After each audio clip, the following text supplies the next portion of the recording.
It's a must-win game for the Cowboys in Week 15. We'll tell you why they will get that win next.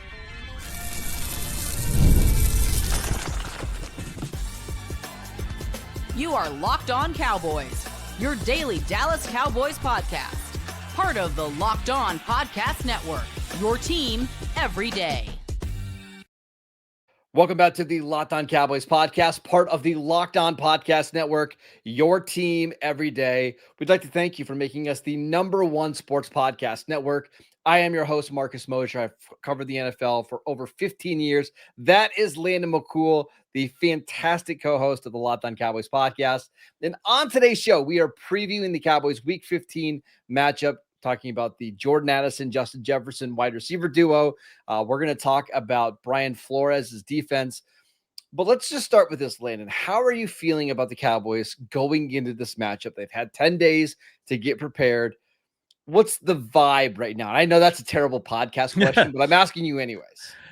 It's difficult to tell at this point. I think you go on this streak where you beat Kansas City. You beat Philadelphia and then you beat Kansas City. You start to feel really confident about your team again. You go in and kind of lay a stinker against the Lions. And even though you ended up kind of trying to claw your way back and looking better as the game went on, you still don't feel great about the way your team played. And this is a team in Minnesota that is kind of another one of these. And I feel like there's been a couple of these matchups so far this season where it's almost like a mirror image of yourself, right? Like they have this really good defense that's really difficult to stop. They do kind of some unique stuff, and just it's a difficult ask week to week to play them, which is a lot like the Cowboys offense, right? But then they have that other side of the ball that's being led by old 9 over there. Who is playing very much like a first-year starter, getting his first opportunities out in the NFL. It kind of mirrors what you're seeing with a very depleted and, let's be just extremely kind and call an up and down Dallas defense. So I think it's going to be an interesting matchup, and I think there's going to be one point when one team has the ball that it will be very interesting, and you'll be watching really good football, like high-level stuff. And then there's going to be the other side of the ball where it's going to, have the horns blowing while they're playing. Is that what is it? A movable object versus a stoppable force? That's right. Going to be on the other side. Let's talk about the Cowboys offense against the Vikings defense, because that's really the premier matchup. You've got Dak Prescott, who is one of the league's best quarterbacks at beating the blitz, against Brian Flores, who is going to blitz Dak at an absurd rate in this game. It's going to be every single, obvious passing situation. They're going to put guys right on the line of scrimmage. Usually I don't worry about Dak beating the blitz. Like, he's been really good at it. So Wink Martindale with the Giants that would just try to spam blitzes against Dak with no success. But one of the reasons why I'm a little bit more hesitant is because you have a 7th-round pick in Nate Thomas playing left tackle. Doesn't sound like Tyler Guyton's going to be ready. No. You've got a rookie right guard in Tyler Booker. And one of the guys that beats a lot of the blitzes is Jake Ferguson, who went from a limited injury on Wednesday to his calf, downgraded to did not practice on Thursday. Right. And now I'm wondering if he's going to be available in this game. Yeah, I mean, look, it's. I think if you look at numbers just generally, and you feel great about Dak against the team that has a high blitz rate, because Dak has shredded the blitz, and his EPA per drop back is like almost twice than non-blitzing snaps. His success rate is several points higher. I mean, I think, from a 10,000 foot view, it looks really good for Dak having to face a team that's going to blitz them a lot. And I would, but except, when you get down to the details of who's playing in the game and all those aspects of it, it becomes a little more muddy. It becomes a little bit more scary. And I think on top of that too, I had a chance to talk with a beat writer for the Minnesota Vikings, and they talked about how Brian Flores often has success against quarterbacks who usually have success against the blitz, right? Like it's almost like he's kind of the exception to the rule, just because it's not even just the amount of blitzing he does and the types of blitzing, but they are also incredibly high in the number of simulated pressures that they bring. So it's like a constant pressure look, but sometimes they're coming and sometimes they're not. So it's not even necessarily identifying the blitz and what's happening and then knowing your hot read to counter it.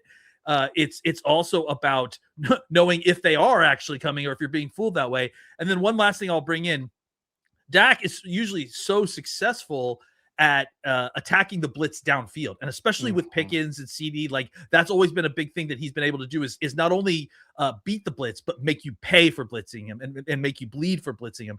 It's more difficult against the Flores system because they're going to play more of a shell coverage with man coverage underneath when they're blitzing, which makes all of that very difficult. And even when they don't do the man coverage aspect, they're still going to keep a shell coverage. So if the Cowboys are going to chunk these guys or they're going to make them pay and make them bleed, it's probably going to be more kind of in-breaking stuff. They're going to need to attack the middle of the field. Going back to your very strong point that it would have been a lot better to have a Jake Ferguson in a game like this. And we talked about Jake Ferguson earlier this week. I don't think he's having a great year. However, it's nice to know that the tight end's going to see the same thing is how Dak sees it. And that's honestly one of the reasons why Ferguson has had a lot of success through his career is he seems like he reads things the same way as the quarterback does. And whether that's going to be Luke Schoonmaker or Brevin Spann-Ford out there, I just don't trust those guys as much reading coverages. And I think that could present some problems. The other issue is the way to beat the blitz is by throwing the ball quick over the middle of the field or down the field. And one of the things that we've seen under Brian Schottenheimer is they like to try to attack blitzes horizontally, which is like a lot of screens and tunnel screens, which is dangerous. You can't do that against this team with Andrew Van Ginkel, who is so good at reading those quick passes. So Dak is going to really have to stand in there and be confident and accurate and, deliver the ball on timing and in rhythm. I honestly think that likely what they'll do if Ferguson doesn't play is they'll probably still do a lot of 11 personnel, but they'll use that tight end to block, right? It'll be SBF, it'll be BSF, or it'll be, Scooney, and then they'll be in their pass blocking. And I think the guy that's going to need to take the place and not really take the place because he's more of a target in the first place. I think CeeDee Lamb's going to have to be the guy to do the operating in the middle of the field because that's kind of where he's going to be anyways. He can do those kind of in-breaking routes. He can do a lot of that seam stuff. We've seen him do that as well. I think he could be a really useful tool as normal at attacking these blitzes and really making them pay. Two things just from talking with Luke Braun on our show and actually off of our show as well. The way to beat this Brian Flores defense is to run the ball and not get into like 3rd and 8, 3rd and 9. And they haven't been very good at stopping the run this year. Yeah. And you can kind of nickel and dime this defense in a lot of ways. And I think that's how you probably do it. And honestly, Brian Schottenheimer and Dak have been very good at putting together these long drives. You cannot get into 3rd and 8, 3rd and 9, 3rd and 10. 2nd and 10, because that's where Minnesota's going to kill you. Yeah. I mean, anytime you're going to lose if you consistently are getting into obvious passing downs, you got to try to find a way to pass on 1st down, pass on 2nd down, and then run the ball on 3rd down. And if that gets disrupted, that's fine. But I think that's the kind of approach you're going to need to get the more predictable looks that are hopefully not going to get your quarterback killed as much as the, unbelievable blitz stuff that he will do when he knows that you're passing the football. And honestly, it's going to be up to these receivers to make plays after the catch. I mean, we're talking a lot about Dak and the protection up front, but if it's George Pickens one-on-one with a corner, like catch the ball, make a guy miss, because that's how you can rip off these big plays. They've gotten beaten by a couple of receivers. DK Metcalf, I think, had 130 yards in the first quarter against them in a game this year, just beating them after the catch. It's been a problem for them all year. So listen, you have 2 awesome receivers. They need to be the difference makers in this one. Yeah, and it's been, you need both of them to play good football. It's been a while since you've had both of them have a really, really good game. You need to both have big games in order to win this game. All right, let's talk about the Cowboys defense against this young Minnesota offense that also has one of the best wide receiver duos in the league. How can the Cowboys slow down Justin Jefferson and Jordan Addison? We'll get to that next. This episode is brought to you by Zocdoc. Guys, it's 2025. It's almost 2026. And those days of waiting for something to become a full-blown emergency before you see the doctor, they're over. They're done with. No more walking it off or white-knuckling it. for 6 months, pretending that it's no big deal just because maybe you slept on your shoulder the wrong way. It's time to take your health seriously, and Zocdoc makes it easier than ever before, because staying healthy is more than just hitting the gym or eating right. It's about actually getting things checked out when something feels off.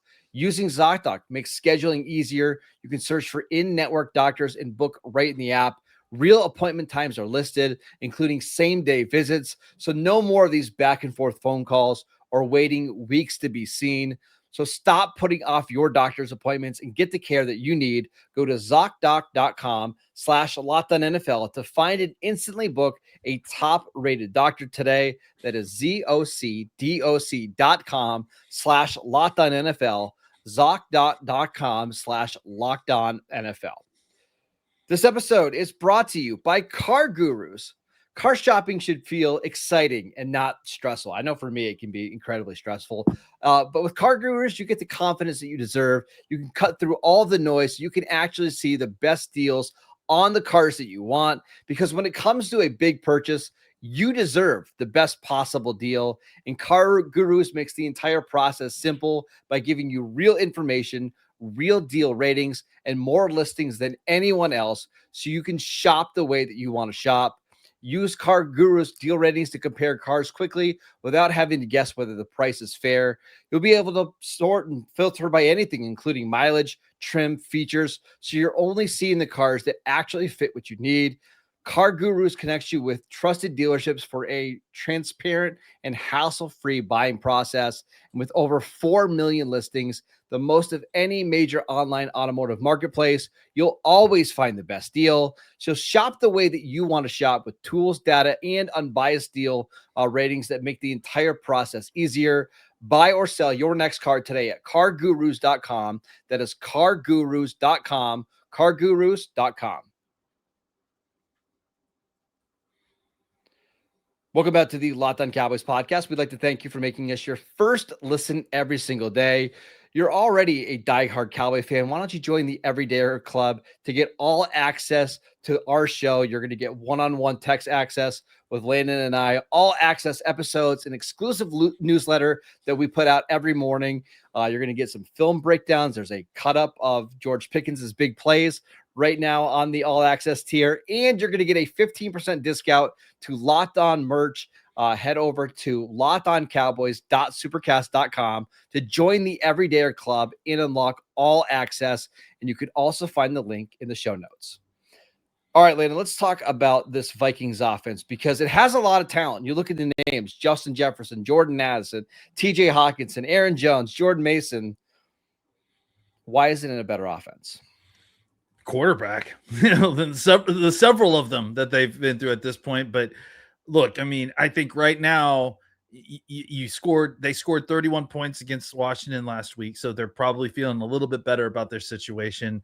But it hasn't been good, really, no matter who's been out there. I think that they had more success than I expected out of Carson Wentz, even, to be honest. But outside of that, McCarthy has struggled and hasn't looked good, and very much looks like a full-on rookie playing in his first year in the NFL, even though obviously this is his second year. So I think they've been able to do some things in the run game. I think that there's been some injury stuff that's hurt them a little bit, especially in the offensive line. There's this weird thing going on with Christian Darrisaw that, I mean, I don't know what Luke said to you about it, but the people I'm talking to kind of are absolutely confused as to what's going on with Christian Darrisaw and his availability in games, not even just week to week, but in game. He's got a knee, and as of this recording, he did not practice on Wednesday, did not practice on Thursday. Now, he's missed a lot of practices this year, and he's been able to play, but it seems like his availability is in question. But it's not even necessarily like him being able to play. Like, he's usually on snap counts in game. Correct. They've pulled him at the end of games because he went too far on this assigned snap counts. So it's just like a weird thing. So they've just dealt with a lot of kind of weirdness on that side of the ball. And then, obviously there's going to be a bunch of weirdness when you have a young quarterback who has an alter ego, apparently. And so it's just, I think it's been tough for them to kind of be consistently generating yardage and points despite having really two incredibly talented wide receivers. Because you can't get any consistency from the quarterback position, you can't get any consistency from your blockers, and even as good as Kevin O'Connell is at drawing up and calling plays, it's just looked incredibly clunky for them.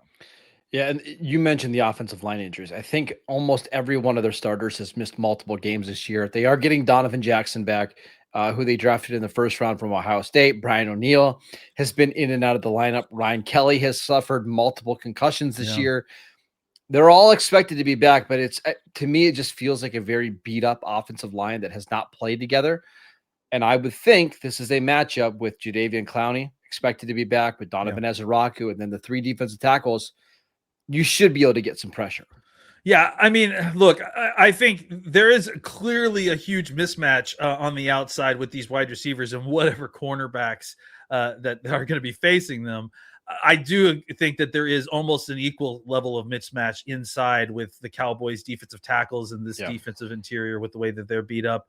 And honestly, just up and down the line, the Cowboys don't have a great overall defensive line. I'd say I think they've played some good football over these last few weeks, but I do think that they are talented enough that they could go out there and really, slow down the Vikings running attack to the point where they're going to have a hard time kind of operating because they're going to have to turn to McCarthy to throw the football.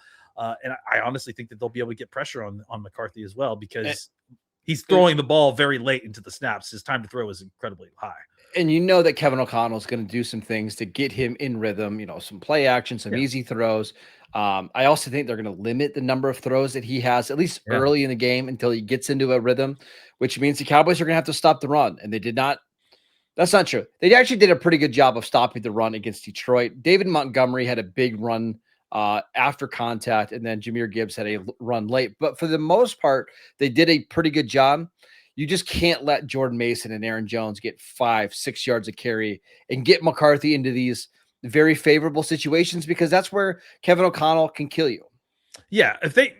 First, line one again, this game for the Cowboys has got to be stop the run, because that's going to be their number one game plan for not only not exposing McCarthy, but trying to limit their own defense's exposure on the Dallas Cowboys offense, right? So they are going to try to dominate this game through the run game and try to dominate the clock and possession. So line one has got to be finding a way to stop the run, because it's definitely the more dangerous of the two sides of the ball for this particular matchup, because McCarthy hasn't necessarily been great throwing the football. And I think the only way that he kind of unlocks the ability to get these wide receivers open the way they need to is through play action. And so it's got to, and they're going to want to unlock it with the run game, because no one's going to buy the play action early with these guys if they aren't running the football. Let's talk about those receivers. How do the Cowboys try to slow down Justin Jefferson, Jordan Addison? We have a little bit of an updated corner. Trayvon Diggs was practicing. Still don't know if he's going to be available for this game. Savon Ravel has been dealing with some knee soreness. He's been limited in practice the last couple of days. So I think his status is up in the air. How do you – I know they're not going to be able to stop them completely unless McCarthy's just flat out bad. But how do you slow them down? It's got to be pressure. It's got to start up front. I think you just got to get after McCarthy and rattle him. And because I think, the idea of being able to consistently beat these two wide receivers, especially Jefferson, and be able to shut them down, I think is a foolhardy, other teams have been able to do it. And honestly, it's been because the quarterback has been bad, but just something tells me that on Sunday Night Football, Justin Jefferson's going to have a big game. It's the Cowboys are a great salve to all bad offenses, right? They're a great elixir, right? Yeah, exactly. So I don't know. I think it's going to be tough for them to consistently slow these guys down late into the snap. The Cowboys have to find a way to get McCarthy rattled, which isn't hard. I don't think it's hard. No, but they just have to do it, and they got to do it consistently and stay out of easy conversion situations. Force him to get into third down and longs and drop back to throw the football. And honestly, they did a good job against the Lions at getting them into third and 14, third and 15. But Jared Goff was just too accurate. And that happens. Like Jared Goff gets into these games where he's just pinpoint accurate. And it kind of doesn't matter what you do. I don't expect the same for JJ McCarthy. So if you can get him backed up, and again, talking to Luke, go check out the crossover episode. He did a great job of previewing this Vikings team. They make a lot of mental mistakes. He pointed out that there was a game this year where they had 8 false starts. Like, they're going to put themselves into disadvantageous situations. You've got to capitalize when that happens. When it's 2nd and 12, don't give up 9 yards and get them into a favorable situation. You've got to take advantage. Yeah, I mean, this is an interesting test for the Cowboys defense because last week they played a very good offense, that yes, had all their skill players in a way that we didn't expect. This week they're playing a lesser than offense. They need to find a way to, if they're going to make their progression to being a good defense someday. I think this is the point where you need to be able to start handling these lower level offenses, because otherwise, if you're not, if these guys run ramp shot over the Cowboys defense, then where have we really progressed to at this point? Yeah. All right, let's give our predictions for this Week 15 matchup on Sunday Night Football. Can the Cowboys get a win and keep their playoff hopes alive? We'll get to that next. This episode is brought to you by PrizePicks. The holiday season is one of the best times for sports. Bowl games, big basketball matchups, playoff pushes. It's all happening at once. And while we're all making choices every single day, one of the most fun places to make the right call is PrizePicks. PrizePicks is the easiest way to get in on daily fantasy. Just pick more or less on at least 2 player projections, lock in your lineup, and you're in the game. It's simple, it's fast, and it's available in 45 states, including California, Texas, Florida, and Georgia. PrizePicks has added an extra layer of excitement to the holiday sports schedule. Creating a lineup takes less than a minute, and the app makes the whole process super easy and smooth. You can choose from a wide range of stats, including fantasy points, field goals attempted, free throws made, turnovers, whatever fits your strategy. So download the PrizePicks app today. Use promo code LOCKEDONNFL to get $50 in lineups after you play your first $5 lineup. That's promo code LOCKEDONNFL to get $50 in lineups after you play your first $5 lineup. PrizePicks, it's good to be right. Welcome back to the Locked On Cowboys podcast. We'd like to thank you for making us your first listen of the day. All right, Landon, the time has come. Prediction time. Who do you have winning this game? I think I'm picking the Cowboys.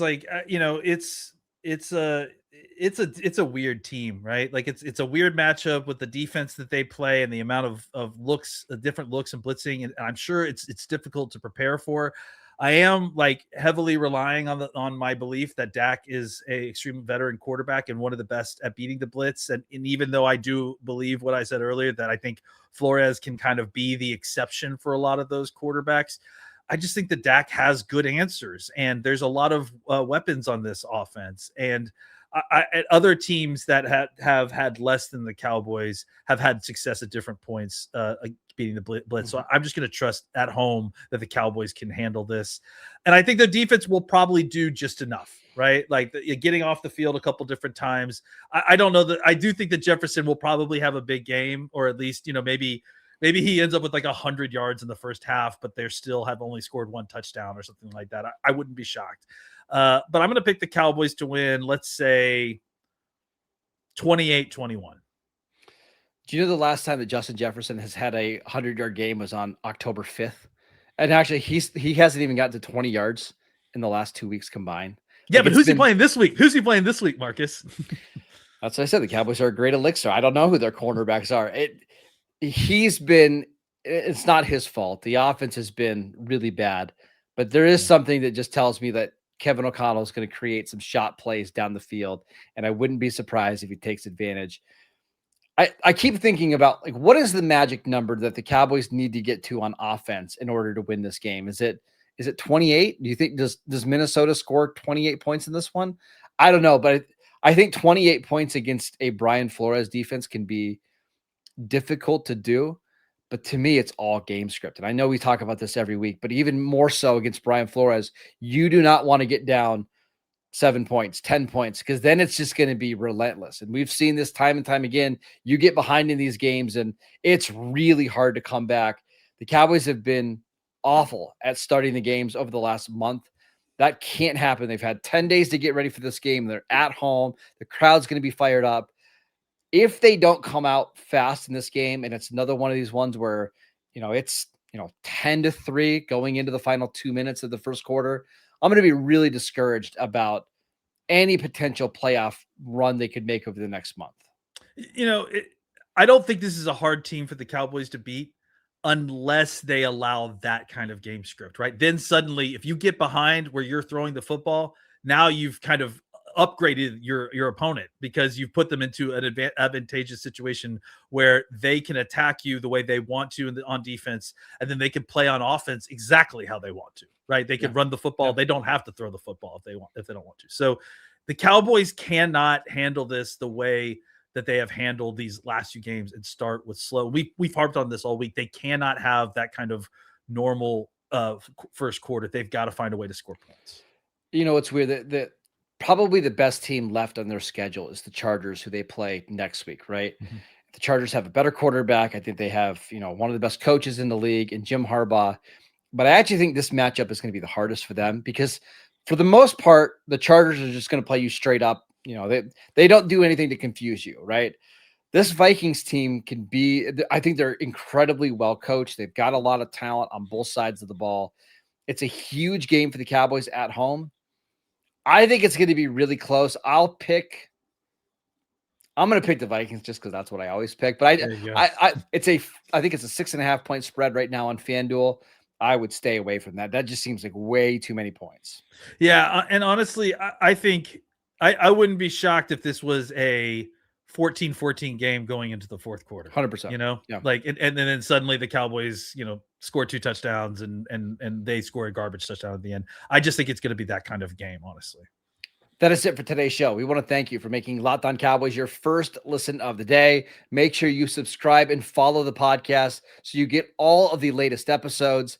And did Locked On Cowboys make your Spotify Wrapped? Prove it to us on social media to secure a free month of our brand new Everydayer Club. Just tag our national Locked On Podcast Network account on any social platform, and we'll drop you a code. So be one of the first to access the Everydayer Club to get your favorite show ad-free and exclusive access to the members-only Discord channel. And for your second listen, check out the Locked On NFL podcast. 2 shows every single day. 1 in the morning with Tyler Rowland, 1 in the afternoon with Tony Wiggins, available wherever you get your podcasts. Follow Landon on Twitter at McCoolBCB. I'm at Marcus _Mosher. Enjoy the game on Sunday night, and we'll see you guys right back after it.